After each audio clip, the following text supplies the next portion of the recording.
Hello லாய்ட good Morgan. வாங்க படிக்கலாம். ஜெர்மனோடைய 29வது நாளுக்கு அன்புடன் வரவேற்கிறேன். இந்த வீடியோவில் நம்ம பை அப்படிங்கிற ஒரு ப்ரிப்போசிஷனை பற்றி பார்க்க போகிறோம். டாய்ஷில் நிறையா ப்ரிப்போசிஷன் இருக்குது. நான் வந்து நிறைய வீடியோஸில் அதை பாட்டாக கூட போட்டிருக்கேன். ஹவுஸ் பை மிட்னா ஜைஃபோன் ஜூ ஹவுசர் இஸ்டவுதா பாய் கேகன் யூபர் அப். இது வந்து டாட்டு ப்ரப்போசிஷன். இதேமாரி அக்குசாட்டிவுக்கும் ப்ரப்போசிஷன் இருக்குது. இப்போ ஒரு சின்ன உதாரணத்தோடு நம்ம பார்க்கலாம் எங்கே இந்த ப்ரப்போசிஷன் வரும் அப்படிங்கிறது. இந்த பை அப்படிங்கிற ப்ரப்போசிஷனுக்கு பல உபயோகங்கள் இருக்குது. நம்ம ஒரே ஒரு உபயோகங்களை இந்த வீடியோவில் பார்ப்போம். வர வாரங்களில் அடுத்தடுத்த உபயோகங்களை வந்து நம்ம பார்க்கலாம். முதல்ல ஒரு எளிதான ஒரு வாக்கியத்தை எடுப்போம். நம்ம பார்க்கில் விளையாடுறோம் அப்படின்னு சொல்லலாம். நாங்கள், ஸோ வியர், நாங்கள்.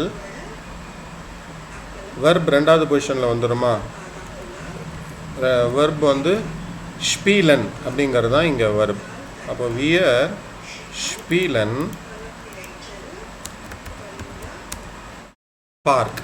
இப்போ இந்த பார்க் வந்து இன் பார்க்கா இம் பார்க்கா, இந்த இடத்துல எந்த இடம் அப்படிங்கிறதுக்கான பதில் இது. அந்த எந்த இடம் ஓ அப்படின்னு சொல்கிறோம் இல்லையா,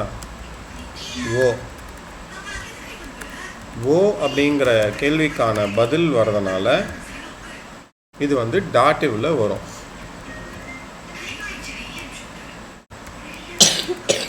ஸோ டாட்டிவில் வரும். அதனால் இது தேர் பார்க். இதோடைய ஜெண்டர் வந்து தேர் பார்க். ஸோ பார்க் வந்து மாஸ்குலின், தேர் பார்க். ஸோ இந்த தேர் பார்க் வந்து டாட்டிவில் என்னவாகும்? தேம் பார்க் ஆகிடும். நான் வந்து கீழே எழுதுகிறேன். ஸோ தேர் பார்க் வந்து டாட்டிவில் தேம் பார்க்காக மாறிடும். அதனால் இங்கே வியர் ஸ்பீலன் இம் பார்க் அப்படின்னு வந்துடும். சரியா? முதல் வாக்கியம் புரிஞ்சதா? வியர் ஸ்பீலன் இம் பார்க், நாங்கள் பார்க்கில் விளையாடுகிறோம். பார்க்குக்கு என்ன? பூங்கா. நாங்கள் பூங்காவில் விளையாடுறோம். ஸோ வியர் ஸ்பீலன் இம் பார்க் அப்படின்னு ஒரு வாக்கியம் போட்டாச்சு. இப்போ இந்த வாக்கியத்தை ஒரு சின்னதாக ஒரு அடுத்த லேயர், இன்னும் ஒரு சின்ன ஒரு விஷயத்தை இதில் சேர்க்கலாம். ஒரு ப்ரப்போசிஷனை கொண்டு வரலாம்.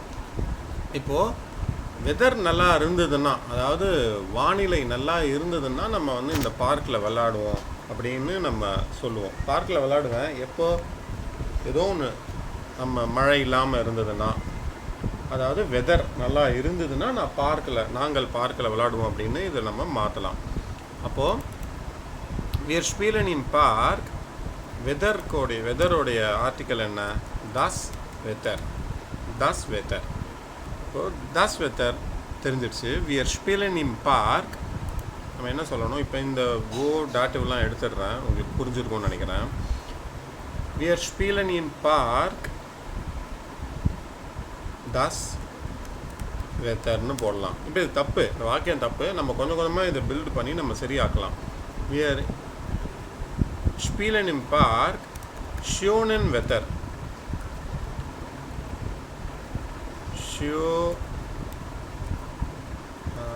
உம்லவுட் ஷோனன். என்னுடைய கீபோர்டில் அந்த உம்லவுட் எங்கே இருக்குன்னு தேடிட்டு இருந்தேன். ஷோனன் வெதர். வியர் ஸ்பீலன் இம் பார்க் ஷோனன் வெதர். இந்த இடத்துல ஒரு பை போட்டுடலாம். பை ஷோனன் வெதர் போட்டால் என்ன ஆகிடும்? இந்த வெதர் வந்து அழகாக இருந்ததுன்னா அப்படின்னு ஆகிடும். இப்போ நான் இதை வந்து அடுத்த லைனுக்கு கொண்டு போயிடுறேன். ஸோ வியர் ஸ்பீலன் இம் பார்க் பை ஷோனன் வெதர். இப்போ இந்த வாக்கியத்தில் வந்து சின்ன இடம் வந்து கொஞ்சம் மாற்றி போடணும். அதை மட்டும் நம்ம சரி பண்ணிடலாம். வியர் ஸ்பீலன், இது வேர்ப் வந்து ரெண்டாவது இடத்துல தான் வரும். அது வந்து மாற்றம் கிடையாது, அது இங்கே தான் இருக்கும்.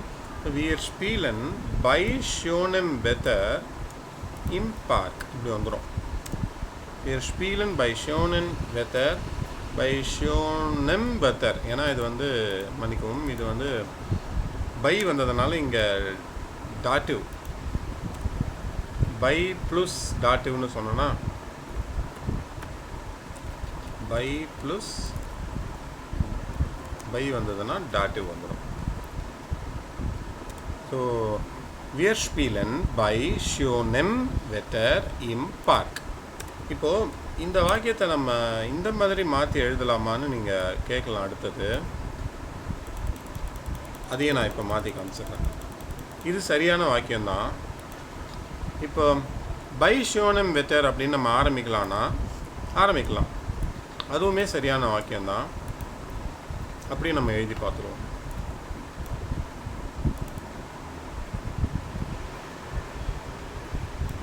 ஸோ பை ஷியோனம் வெட்டர் இதை மட்டும் நம்ம என்ன பண்ணலாம், எடுத்து முன்னாடி போட்டுக்கலாம். பை ஷியோனம் வெட்டர் வியர் ஸ்பீலன் வராது, ஏன்னா வெர்ப் வந்து ஸ்வைட்ட பொசிஷன், வெர்ப் எப்போவுமே ரெண்டாவது இடத்துல தான் வரும். அதனால் பை ஷியோனம் வெட்டர் ஸ்பீலன் வியர் இம் பார்க். இந்த நவுன் வந்து கேபிட்டலில் தான் வரணும், வெட்டர் பார்க் அதெல்லாம். அதனால் வந்து அது கேபிட்டலில் போடலன்னா ஜெர்மனில் பிழையாயிடும். அதனால் wir spielen bei schönem Wetter im Park. Bei schönem Wetter spielen wir im Park. இங்கேயும் வந்து verb ரெண்டாவது பொசிஷன்.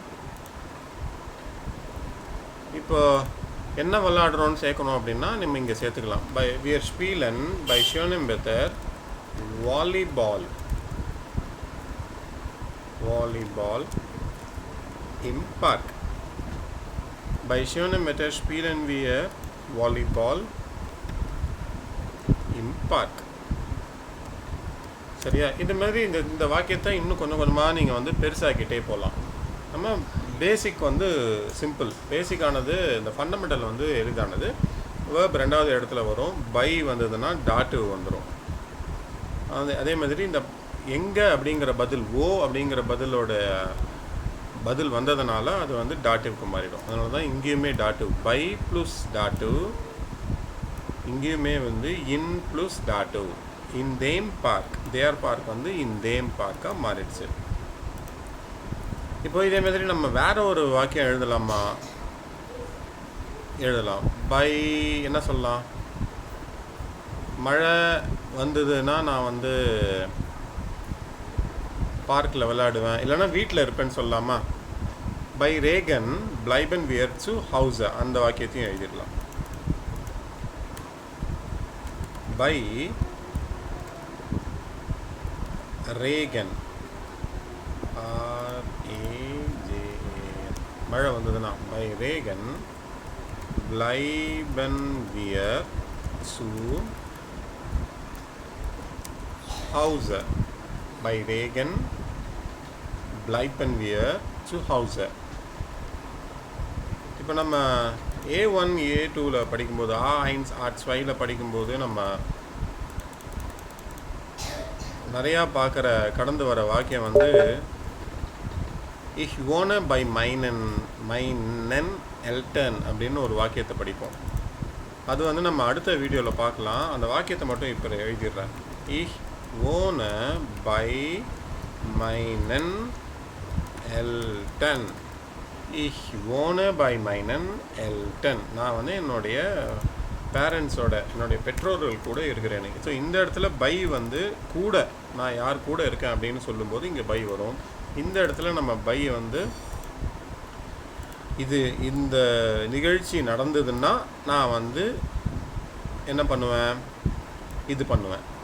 ஸோ வெதர் நல்லா இருந்ததுன்னா பை ஷோனம் வெதர் ஸ்பீலன் வியர் இம் பார்க், அதை வந்து சொல்கிறதுக்கு இந்த பை உபயோகப்படுத்துவோம். ஸோ இந்த ஒரு ப்ரொப்போசிஷன் புரிஞ்சிருக்கும் அப்படின்னு நினைக்கிறேன். இந்த மாதிரி சின்னதாக ஒரு ப்ரொப்போசிஷனாக எடுத்து அதுலேருந்து சின்ன வாக்கியங்கள்லாம் எழுதி பேசி கொஞ்சமாக தப்பாக இருந்தாலும் பரவாயில்ல, கொஞ்சமாக பேசி பழகணும் அப்படின்னா Deutsch ist immer einfach. Wir treffen uns im nächsten Video. Bis dann, auf Wiedersehen. Tschüss.